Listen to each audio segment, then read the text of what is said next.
اللهم صل على سيدنا محمد يا رب صل وسلم دائما أبدا على حبيبك. قرآن کہتا ہے اولئک هم الوارثون، یہ لوگ وارث ہیں، الذین یرثون الفردوس، جو فردوس کے وارث بنیں گے، ہم فیہا خالدون، یہ بدلہ میں دوں گا، یہ انسان یہ حکومتیں نہیں دے رہی، تو جو میں بدلہ دوں گا جیسا میں ہوں بدلہ بھی ویسا.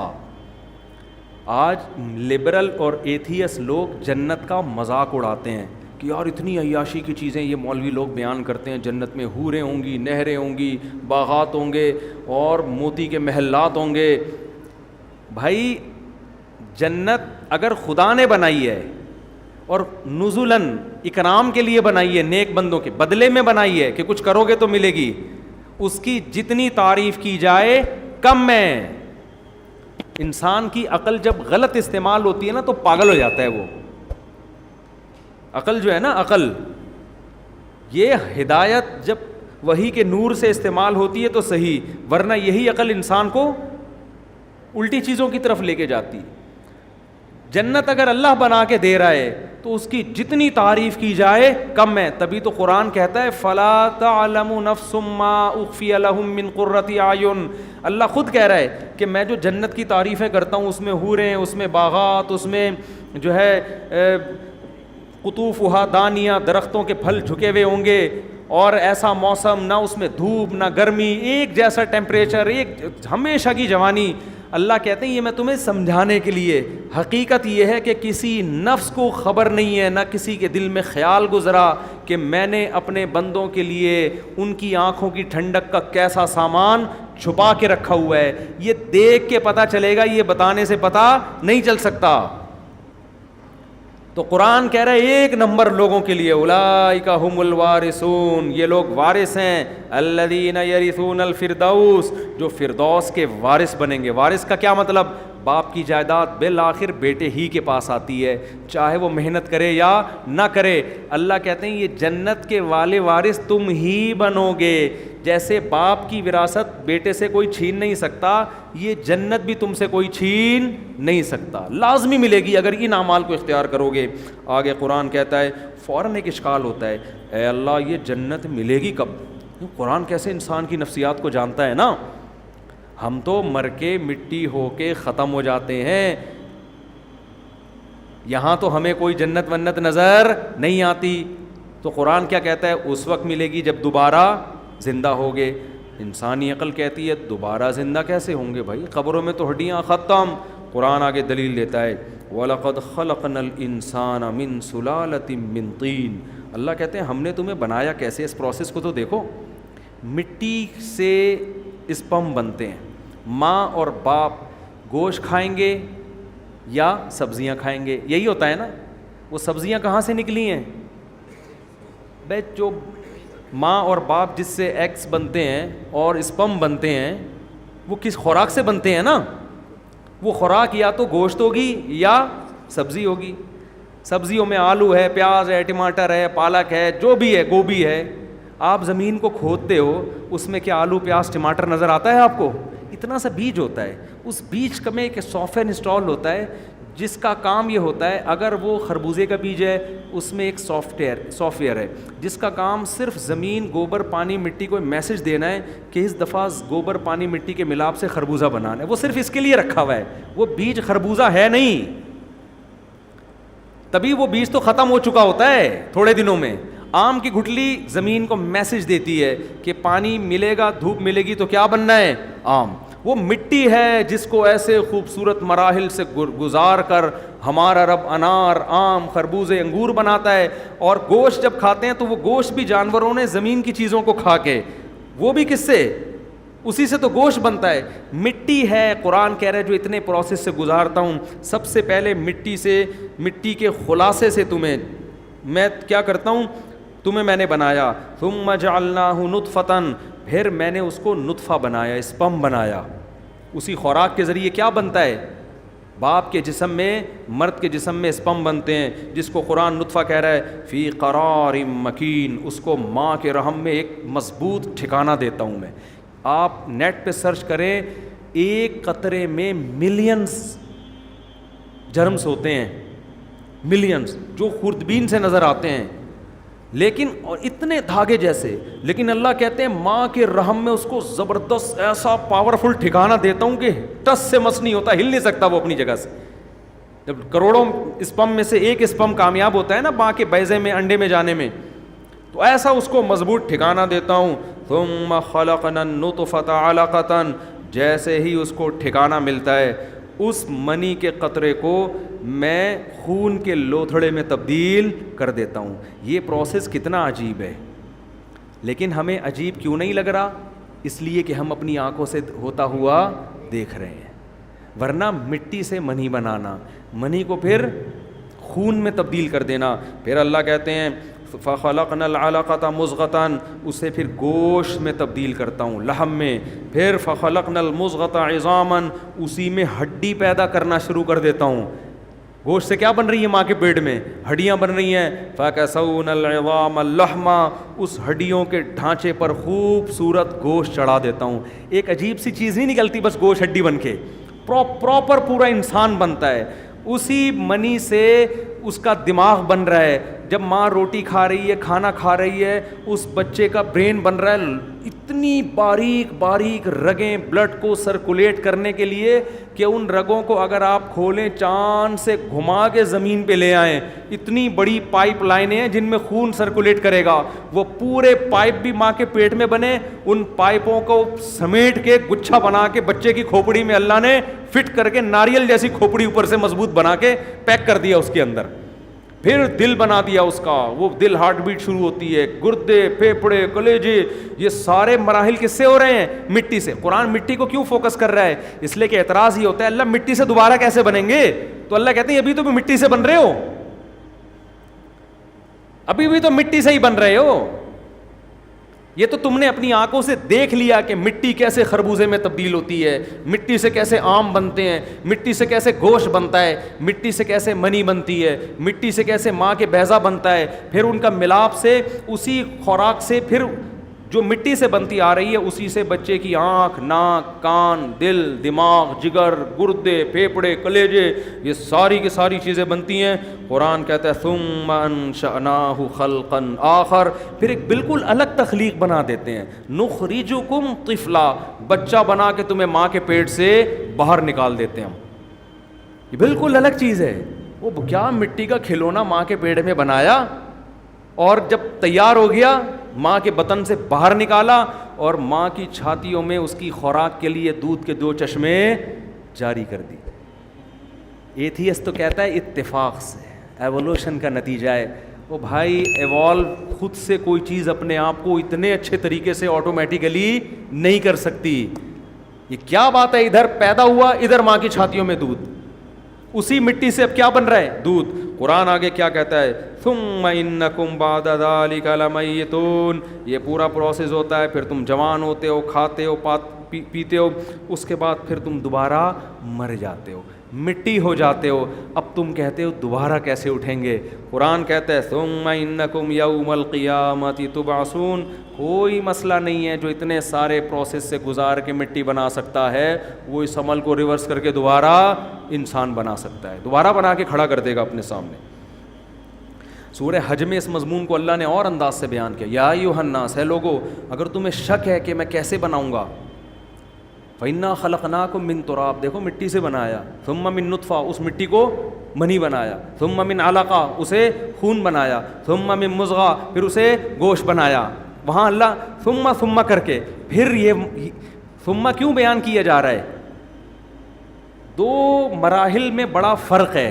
اللہ کہہ رہے ہیں پھر اس کے بعد یہ ایک نیا کام ہوا ہے، پھر یہ ایک نیا کام ہوا، پھر یہ ایک نیا کام ہوا. سارے نئے نئے کام ہوتے ہوتے تم بچے بن کے ماں کے پیٹ سے باہر آ گئے. پھر ایک نیا کام ہوا، تمہیں جوانی کی دہلیز تک پہنچایا. پھر ایک نیا کام ہوا، تمہیں بڑھاپے کی طرف پہنچایا. لِكَيْ لَا يَعْلَمَ مِن بَعْدِ عِلْمٍ شَيْئًا، سب کچھ جانتے بوجھتے ہوئے بھی سب کچھ بھول چکے ہوتے ہو. تو قرآن کیسے دلائل دے رہا ہے کہ جو خدا یہ کر سکتا ہے اس کو تم کہتے ہو یہ آٹومیٹیکلی ہو گیا. آٹومیٹیکلی تھوڑی ہو گیا, کوئی کر رہا ہے یہ. تو جو یہ کر سکتا ہے وہ دوبارہ کیوں پیدا نہیں کر سکتا. آگے قرآن کہتا ہے وَأَنزَلْنَا مِنَ السَّمَاءِ مَاءً, پھر ایسے پیدا کر کے چھوڑا نہیں, آسمان سے ایک اندازے کے حساب سے پانی برستا ہے. فَأَسْكَنَّاهُ فِي الْأَرْضِ, تمہیں ضرورت تھی ہم زمین میں اس کو محفوظ کر دیتے ہیں. ایسے سسٹم زمین میں لگایا ہوا ہے کہ پانی جاتے جاتے غائب نہیں ہو جاتا, ایک سطح پہ جا کے رک جاتا ہے. کیوں؟ جو بچہ پیدا ہوا ہے تاکہ وہ اس پانی سے فائدہ اٹھا سکے. ایوالو کیا ہوتا تو یہ کائنات خود اپنے آپ کو ایسے خوبصورت طریقے سے ایوالو کر رہی ہے کہ جو بچہ آیا ہے تو اس کو ضرورت کیا ہے, ساری ضرورتیں آٹومیٹیکلی پوری ہو رہی ہیں. قرآن کہتا ہے اسکناہ فی الارض وَإِنَّا عَلَىٰ ذَهَابٍ بِهِ لَقَادِرُونَ, ہم چاہیں تو اس پانی کو ختم کر دیں زمین سے. یہ ہم نے سسٹم بنایا ہے کہ ایک جگہ جا کے رک جاتا ہے. پھر قرآن کہتا ہے پھر ہم نے اس پانی سے تمہارے لیے کھجور کے باغات پیدا کیے. پانی مٹی گوبر کے ملاپ سے کیا بن رہا ہے بھائی؟ کھجور کے باغات, وَأَعْنَابٍ, انگور کے باغات, وَشَجَرَةً تَخْرُجُ مِن طُورِ سِيْنَاءَ, اور زیتون کا درخت پیدا ہوتا ہے. زمین میں آئل تلاش کرنے کے لیے کتنے ہزاروں فٹ گہرائی میں جانا پڑتا ہے. اللہ کہتے ہیں تم زمین کھودو کوئی آئل نہیں ہے, لیکن ایک درخت پیدا کرتا ہوں, اس کو نچوڑو گے, زیتون کا ایسا بہترین آئل, کولیسٹرول سے پاک اور ایسا ذائقے دار, وہ آئل میں اسی پانی اور گوبر اور مٹی کے ملاپ سے تمہارے لیے پیدا کر دیتا ہوں میں. تو اللہ نے اس صورت میں بڑے دلائل دیے اپنی قدرت کے. وہ تو اللہ قرآن میں دیتے ہی رہتے ہیں, مگر ہمارے دل بصیرت سے خالی ہو چکے ہیں. قرآن کہتا ہے انہا لا تعمی الابصار, آنکھیں اندھی نہیں ہوتی, وہ دل اندھے ہو جاتے ہیں جو سینوں میں چھپے ہوئے ہیں. جلدی سے میں ختم کرتا ہوں اس مضمون کو, کل ہم سورہ نور انشاءاللہ پڑھیں گے. اس میں اللہ نے اور اپنی نشانیاں بیان کی. آخر میں اللہ نے ان لوگوں کی حالت بیان کی ہے جو ان نشانیوں میں غور و فکر کر کے ایمان نہیں لاتے. قرآن کہتا ہے ایک وقت آتا ہے اذا جاء احدہم الموت, جب ان میں سے موت کا وقت آئے گا تو پھر جب تم آخرت کی ہولناکیوں کو, برزخ کی تباہ کاریوں کو اپنی آنکھوں سے دیکھو گے, پھر کہو گے رب ارجعون, اے اللہ مجھے واپس بھیج دے. اللہ فرمائیں گے کلا, اب نہیں ہو سکتا, اب یہ نہیں ہو سکتا. کیوں؟ انہا کلمتن, اب جو تو توبہ کر رہا ہے نا, یہ تیری زبان سے نکلا ہوا ایک کلمہ ہے جو ہوا میں تحلیل. اس سے پہلے توبہ کر لیتا, ایک لفظ کہہ دیتا اللہ معاف کر دے, آئندہ میں گناہ نہیں کروں گا, بڑا وزن تھا اللہ کے ہاں اس کا. اب کوئی وزن نہیں ہے. اور پھر آگے سور میں پھونکا جائے گا. اللہ فرماتے ہیں جس کا اعمال نامہ بڑھ گیا, وزندار ہو گیا, کامیاب, اور جس کا ترازو جھک گیا, برائیوں کا ترازو وزنی ہو گیا, یہ وہ لوگ ہیں جنہوں نے اپنے آپ کو خسارے میں ڈال دیا. فی جہنم خالدون, اور ہمیشہ جہنم میں پڑے رہیں گے. تلفح وجوہہم النار, جہنم کی آگ ان کے چہروں کو جلائے گی اور یہ جل کے کوئلہ بن جائیں گے اس میں. اللہ کہے گا الم تکن آیاتی تتلا علیکم, کیا دنیا میں میری آیات تم میں پڑھ کے نہیں سنائی جاتی تھیں جس میں اس آگ سے ڈرایا جاتا تھا؟ تو وہ کہیں گے ربنا غلبت علینا شقوتنا, اے اللہ ہم سنتے تھے لیکن بدبختی ہم پر غالب آ گئی تھی. پھر اللہ فرمائیں گے دیکھو وہ بندے جن کا تم مذاق اڑایا کرتے تھے, انہ کان فریق من عبادی, میرے بندوں کا ایک گروہ ایسا تھا جو جہنم سے پناہ مانگا کرتا تھا, برائیوں سے بچنے کی کوشش کرتا تھا, تم ان کا مذاق اڑاتے تھے. انی جزیتہم الیوم بما صبروا, ان کے صبر کا آج میں نے ان کو کیسا بدلہ دیا, انہم ہم الفائزون, آج وہی کامیاب ہیں. سورت کے آخر کو اللہ نے ایسے ختم کیا افحسبتم انما خلقناکم عبثا, اللہ ہم سے خطاب کرتے ہیں کیا تم نے یہ سمجھ رکھا تھا, یعنی جہنمیوں سے اللہ خطاب کریں گے, کیا تم نے یہ سمجھ رکھا تھا ہم نے تم کو بیکار پیدا کیا ہے, بس کھاؤ پیو لائف کو انجوائے کرو مر کے ختم, کیا تم یہ سمجھ بیٹھے تھے؟ کافر کا تو یہی خیال ہے نا, کھاؤ پیو اچھا کرو برا کرو مر کے سب کیا ہو گیا ختم. افحسبتم, اللہ سوال کر رہے ہیں یہ تم کیسے فضول باتیں کرتے, یعنی سوچ کے زندگی گزاری تھی تم نے. افحسبتم، یہ سوچا تھا تم نے، انما خلقناکم عبثا، کہ تو ہم نے تم کو بیکار پیدا کیا، وانکم الینا لا ترجعون، اور تم ہماری طرف نہیں لوٹائے جاؤ گے۔ نہیں لوٹایا جانا اس کی علامت ہے آپ اپنے آپ کو کیا سمجھتے ہو؟ بیکار، جس کا کوئی مقصد نہیں ہے۔ کافر سے پوچھے نا کیوں پیدا ہو گیا نا، ویسے ہی ہوگا، اتفاق سے ہوگا، تو جو مرضی کرو۔ اللہ کہتے ہیں فتعال اللہ الملک الحق، جو حق بادشاہ ہے وہ اس عیب سے پاک ہے کہ ایسے ہی پیدا کر دے۔ تو یہ سورہ مومنون کا خلاصہ میں نے آپ کے سامنے پیش کیا۔ بھائی عقل مندی، میں تو جب یہ آیتیں پیش کرتا ہوں حقیقت ہے کہ میرے دل میں شاید آپ سے بھی زیادہ خوف پیدا ہو رہا ہوتا کہ میں اتنا بیان کر رہا ہوں، میں عمل میں کتنا اتر رہا ہوں اس۔ اللہ تو سب سے پہلے ہم سے پوچھے گا نا، تو مجھے یہ آیتیں پڑھ کے بہت خوف آتا ہے کہ اللہ نے ہم پر حجت تمام کر دی ہے، ہمارے پاس قیامت کے دن اللہ کے سامنے اپنی برائی کو اچھا ثابت کرنے کے لیے کوئی عذر موجود نہیں ہے۔ کوئی بھی گناہ ہماری زندگی میں ہے، ہم قیامت میں یہ نہیں کہہ سکتے مجھے پتہ نہیں تھا۔ اتنے اچھے انداز سے اللہ نے سمجھا دیا، ہر لحاظ سے سمجھا دیا۔ اب آخر میں اللہ نے یہی بتایا ہے کہ جب موت کا وقت آئے گا نا اور پھر توبہ کرو گے تو کلا کا مطلب کیا ہے؟ ہرگز نہیں۔ کلا ایک تلوار ہے، اب نہیں سنوں گا میں، اللہ کا قاعدہ ہے۔ سننی ہوتی تو فرعون کے سن لیتا نا اللہ۔ فرعون نے ڈوبتے ہوئے صرف یہ نہیں کہ ایمان لے کر آیا، بڑی ڈیٹیل میں ایمان لے کر آیا، تفصیل کے ساتھ۔ کیا کہتا ہے؟ آمنتو، صرف اتنا کہہ دیتا نا، کہنا چاہیے تھا نا کہ میں اللہ پہ ایمان لے آیا، سب سمجھ جاتے ہیں نا فرشتے کے کیا کہنا چاہ رہا ہے، لیکن نہیں، اتنی ڈیٹیل میں ایمان لے کر آ رہا ہے۔ ساری زندگی حضرت موسیٰ کو ستاتا رہا، ڈوبتے ہوئے کیا کہہ رہا ہے؟ آمنتو، میں ایمان لایا، انہو، کہ بات یہ ہے، تفصیل سے بتا رہا ہوں میں کس طرح کا ایمان لے کر آیا ہوں۔ لا الہ الا الذی، کوئی معبود نہیں ہے سوائے اس معبود کے، آمنت بھی بنو اسرائیل، جو اس بنی اسرائیل کا خدا ہے۔ بالکل متعین کر رہا ہے، بھائی تم صرف اتنا کہہ دو میں خدا پر ایمان لے آیا تو اللہ تو سمجھ جائے گا نا۔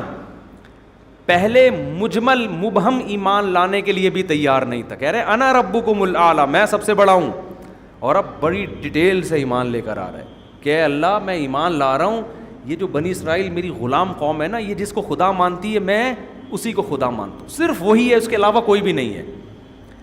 پہلے اجمالی ایمان لے آتا، مان لیا جاتا، اب بڑی ڈیٹیل بیان کر رہا ہے، لیکن اللہ فرماتے ہیں الآن، اب نا نا نا، وقد عصیت قبل، اس سے پہلے تو میری نافرمانی کرتا رہا ہے، فالیوم ننجیک ببدنک، اب تو تجھے عذاب بھی ہوگا، جس کا قرآن بیان کرتا ہے کہ یعرضون علیہا غدوا وعشیا، قرآن کہتا ہے فرعون کو اور اس کے درباریوں کو صبح اور شام آگ میں جلایا جاتا ہے، برزخ میں یہ عذاب ہو رہا ہے۔ آپ کو فرعون کی لاش مصر میں نظر آتی ہے، لیکن قرآن کہہ رہے اس پر گزر کیا رہی ہے، صبح بھی آگ میں جلایا جاتا ہے اور شام کو بھی۔ وَيَوْمَ تَقُومُ السَّاعَةُ، اور جس دن قیامت قائم ہوگی، ادخلوا آل فرعون اشد العذاب، ہم حکم دیں گے اس سے بڑے عذاب میں فرعون اور اس کے ماننے والوں کو ڈال دو۔ تبھی تو قرآن کہتا ہے فرعون خود بھی تباہ ہوا اور اپنے ماتحت جو درباری تھے نا، جو اس کو فالو کر رہی تھی پوری قوم، ان کو بھی برباد کر دیا۔ فَأَوْرَدَهُمُ النَّارُ، ان کو بھی آگ میں ڈلوا دیا۔ اپنے بڑوں کو اتنا بڑا مانو جتنا افورڈ کر سکتے ہو۔ اپنے جو سیاسی لیڈر ہیں نا، ان کی اتنی تعریفیں کیا کرو جتنا، ابھی کچھ دن پہلے ایک صاحب ایک سیاسی لیڈر کی تعریف کرے، بہت بڑا بدماش، زرداری نہیں، ان کے علاوہ کوئی اور، زرداری صاحب کو میں اب چھوڑ دیا بھائی، ہم سے ہو سکتا ہے اچھے ہوں۔ ایک سیاسی لیڈر کی بڑی تعریف ہے نا، میں نے کہا اس نے اتنے قتل کیے، اس نے یہ کیا، اس نے وہاں آگ لگوائی، اس نے ایک ٹارچر سیل وغیرہ، اتنی، میں نے کہا یار یہ اتنے جرائم کیے ہیں، جن کے گھروں سے جنازے اٹھے ہیں، ان کی پکار کو سنو، کہہ رہے ہیں لیڈر تو صرف وہی ہے، لیڈر تو وہی ہے۔ میں نے کہا ٹھیک ہے، میں دعا کرتا ہوں اللہ قیامت میں آپ کا حشر اسی کے ساتھ کرے۔ کہہ رہے نہیں، حشر اس کے ساتھ۔ دعا مانگو نا، میں دعا نہیں بھی مانگوں نا، آپ تعریفیں کر رہے ہو، حشر آپ کا اسی کے ساتھ ہوگا۔ تو آپ چاہے کوئی بھی تنظیم ہو، اپنے لیڈر کو اتنا فالو کرو، اتنی تعریفیں کرو جتنی قیامت کے دن افورڈ، میں نہیں کہہ رہا تعریفیں نہ کرو، آپ اتنی کرو جس کی ذمہ داری قیامت کے دن اٹھا سکو۔ ایسا نہ ہو اللہ اسی کے ساتھ دھکیل دے تمہیں، جاؤ یہ ہزاروں انسانوں کا قاتل تھا, تم کہتے تھے لیڈر تو یہی ہے, جاؤ اس کے ساتھ تم بھی اس جرم میں شریک ہو برابر کی. قومیت اور عصبیت ہمیں قیامت کے دن اللہ کے عذاب سے نہیں بچا سکتی. میں اگر اردو بولتا ہوں, مجھے میرا اردو بولنا قیامت میں اللہ کے عذاب سے نہیں بچائے گا. میں اگر پشتو بولتا ہوں, مجھے میرا پشتو بولنا, پٹھان ہونا قیامت میں اللہ کے عذاب سے نہیں بچائے گا. میں اگر پنجابی بولتا ہوں تو مجھے میرا پنجابی ہونا قیامت میں اللہ کے عذاب سے نہیں بچائے گا.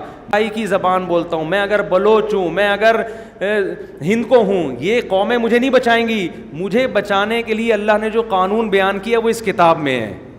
اس کے علاوہ اللہ کے ہاں کامیابی کا کرائٹیریا اور کوئی نہیں ہے. تو اپنے سیاسی لیڈروں کو نا ایک حد تک تعریف کیا کرو جتنی قیامت کے دن افورڈ کر سکو. میرے سامنے جب کوئی کہہ رہا ہوتا ہے نا, میں کہتا ہوں اللہ کرے تیرا حشر اسی کے ساتھ ہو قیامت. پھر ایک دم اس کے ضمیر سے آواز آتی, نہیں بھائی وہ اس کو بھی پتہ ہوتا ہے اس کا ٹھکانہ اچھا پتہ ہوتا ہے, صرف دنیاوی مفاد میں, قوم پرستی میں اپنے لیڈروں کی تعریف کر رہے ہوتے ہیں. قوم پرست, قوم سے محبت ہونا بری بات نہیں ہے, قوم پرست ہونا بری بات ہے. قوم پرستی کا, اگر قوم پرستی کا صحیح مطلب بھی ہو سکتا ہے, اس معنی میں قوم پرستی بری چیز نہیں ہے, لیکن قوم پرستی کا مطلب یہ ہے کہ غلط چیزوں میں بھی آپ قوم کی حمایت کریں اور دوسری قوم کی اچھائیوں میں بھی اس کی برائی کریں. اس کا آپ کو قیامت کے دن حساب دینا پڑے گا. تو ہمیں فرعون نظر تو آتا ہے, لیکن قرآن کہہ رہا ہے صبح و شام اسی سے عذاب قبر بھی ثابت ہوتا ہے. اور یہ جو لوگ کہتے ہیں جن کو قبر میں دفناتے نہیں کیسے عذاب ہوتا ہے, تو اللہ تو کہہ رہے ہیں فرعون کو نہیں دفنایا, اس کا جسم محفوظ ہے, پھر بھی اس کو ہو رہا ہے. تو قبر کے عذاب کے لیے قبر میں دفن ہونا ضروری نہیں ہے. پانی میں مرو گے, اندر اللہ آگ قائم کر دے گا, اندر اللہ قائم کر دے گا. تو قبر کے عذاب سے پناہ مانگنی چاہیے اور ان احمق اور بیوقوف لوگوں کے اعتراضات کی طرف توجہ نہیں دینی چاہیے. اللہ تعالیٰ سمجھنے کی عمل کی توفیق عطا فرمائے. مفتی طارق مسعود صاحب کے بیانات سننے کے لیے youtube.com/مفتی طارق مسعود کو سبسکرائب کریں, اور اگر آپ لائیو ویڈیو کو کبھی بھی مس نہیں کرنا چاہتے ہیں تو سبسکرائب کرنے کے بعد بیل آئیکن پہ کلک کرنا مت بھولیں. جزاک اللہ.